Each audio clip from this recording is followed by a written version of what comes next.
O historiador francês Lucien Febvre mostrou que a palavra civilização entrou em uso tardiamente, no último quartel do século XVIII. Mais tardia ainda foi a fixação das suas acepções, de modo a que essa palavra adquirisse a sua plena riqueza e a ampla significação. Para os filósofos racionalistas e cosmopolitas do século XVIII, e para a longa série de herdeiros, civilização, ao contrário de barbárie, significava um conjunto de instituições capazes de instaurar a ordem, a paz, a felicidade e, mais ainda, de favorecer o progresso intelectual e moral da humanidade. Em suma, de assegurar o triunfo das luzes. Desse ponto de vista, parece-me que não há civilização digna do nome sem um claro conhecimento matemático. Nós sabemos que foi na vasta região que hoje denominamos comodamente por Oriente Próximo que se formaram as duas mais antigas das grandes civilizações vizinhas da bacia mediterrânea. No Egito e na Mesopotâmia surgem as primeiras criações impressionantes em virtude do esforço humano de que nos dão testemunha. Essas civilizações, evidentemente, possuíam um conhecimento matemático. Mas nada do que eles fizeram pode ser classificado com o que nós denominamos hoje matemática. Matemática é essencialmente uma criação grega, até a partir do nome. Há um texto, há um fragmento do Anatólios, preservado por Heron, nas suas definições, que fala sobre o nome matemática. Diz o fragmento: por um lado, os peripatéticos que afirmam da retórica e da poética e da música popular toda ser possível alguém frequentá-las sem tê-las aprendido.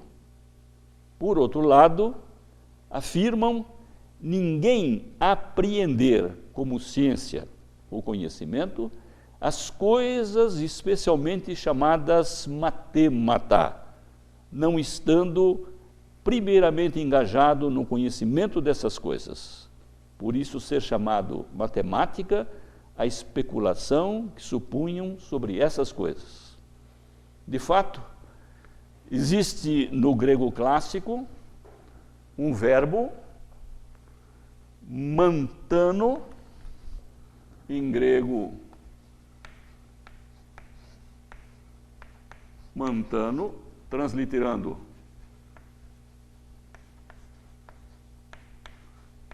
que significa aprender, instruir-se. Desse verbo derivam dois substantivos. O substantivo matema, cujo plural é matemata, transliterando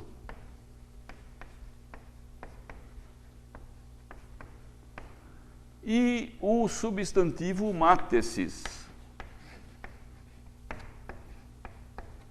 transliterando. O sufixo ma, em geral, como um substantivo derivado de um verbo, significa o resultado da ação expressa por aquele verbo. Então, o matema seria o resultado da ação expressa pelo verbo mantano, que é aprender, o resultado de aprender, o resultado da ação de aprender. Na verdade, no grego moderno, matema significa lição.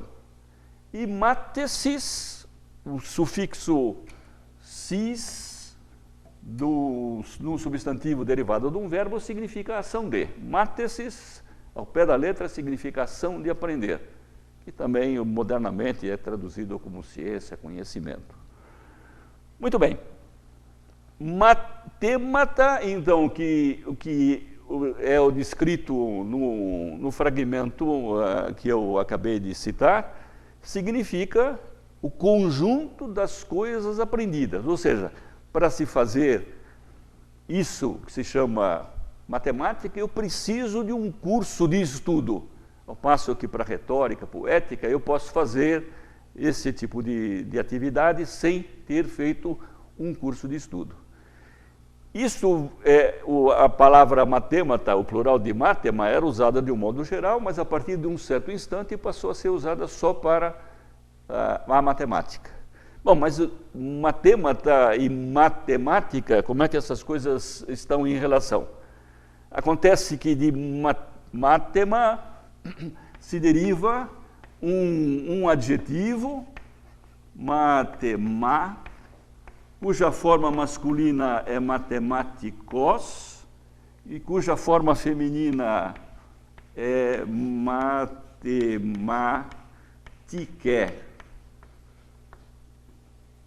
Tem a forma neutra que eu vou deixar de escrever, matematikon, transliterando isto aqui dá matematike.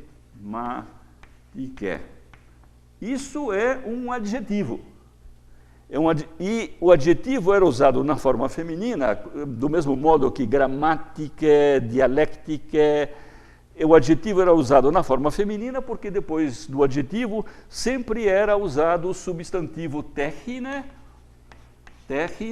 que significa arte, em princípio. Então seria matemática techne. Então, esse é feminino, porque o substantivo é feminino. Matemática techne seria a arte das coisas que são aprendidas, ou que precisam ser aprendidas. Depois de muito tempo, deixou-se de escrever o substantivo e o que era adjetivo transformou-se num substantivo. Então, se fala em ré, que é o artigo ré matematicae, a matemática. Daí, então, a origem do nome. Ou seja, desde o nome, a matemática é uma criação grega. Qual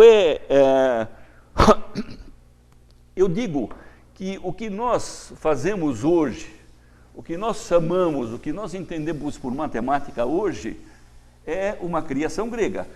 E eu devo dizer, então, o que é que nós, em princípio, grosseiramente falando, entendemos por matemática hoje.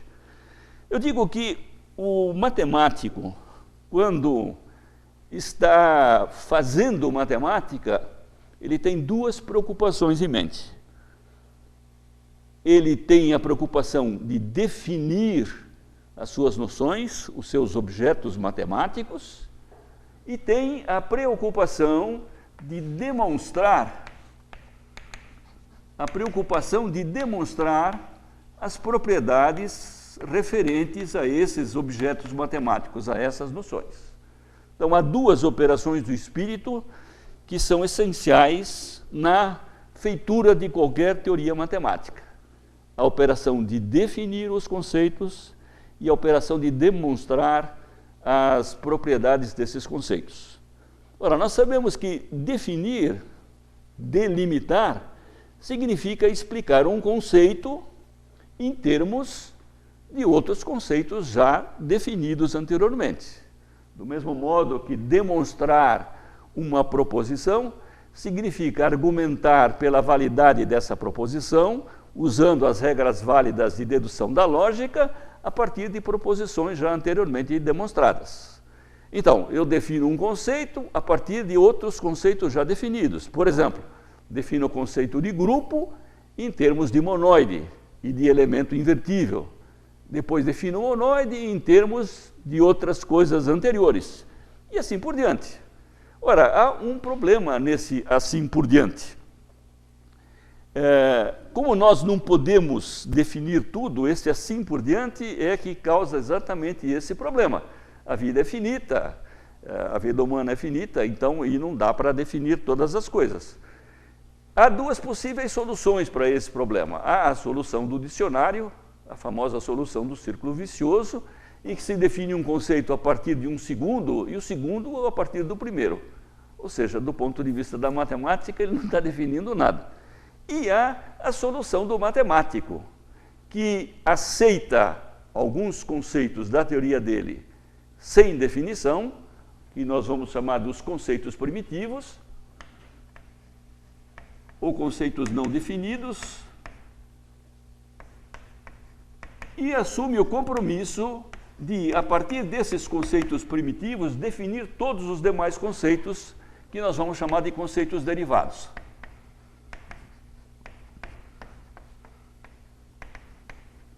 Assim, por exemplo, no desenvolvimento de uma teoria, da maneira comum como se faz, de uma teoria dos conjuntos, nós podemos tomar como conceito primitivo a própria ideia de conjunto e a ideia de pertinência. A partir dessas duas ideias, eu defino todos os demais conceitos.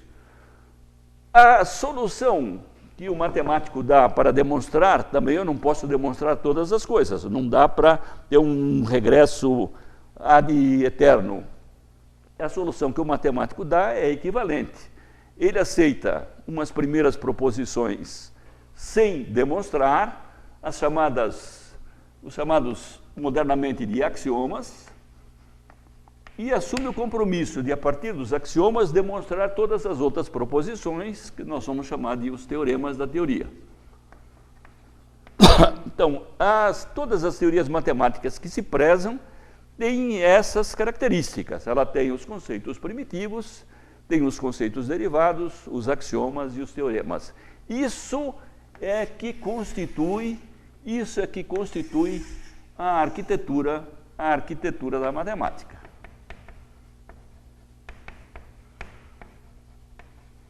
Na visão do Bourbaki. Pois bem, essa visão matemática aqui retratada é essencialmente uma visão grega. Se nós formos olhar o livro dos elementos, do Euclides, que é a primeira obra que chega na sua inteireza aos nossos dias, nós vamos ver que, guardadas as devidas proporções, o esquema é exatamente esse. O Euclides começa com algumas definições, não há propriamente conceitos primitivos, mas começa definindo todas as noções com as quais ele vai trabalhar, e depois ele dá um conjunto que ele nós chamamos de postulados. São 5 postulados. O primeiro diz que de todo ponto até todo ponto é possível traçar uma reta, então conduzir uma reta de todo ponto a todo ponto. O segundo diz, quando eu tenho uma reta limitada dada, é possível prolongá-la indefinidamente para qualquer um dos lados. O terceiro diz que de um ponto dado e passando por um outro ponto dado é possível traçar um círculo. Este ponto inicial dado é o centro do círculo. O 4 diz que todos os ângulos retos são iguais. E o quinto postulado, o famoso postulado das paralelas, diz que se eu tiver duas retas e sobre elas cair uma reta, fazendo ângulos internos do mesmo lado menores do que 2 retos, essas duas retas se encontrarão do lado em que os ângulos são menores do que 2 retos.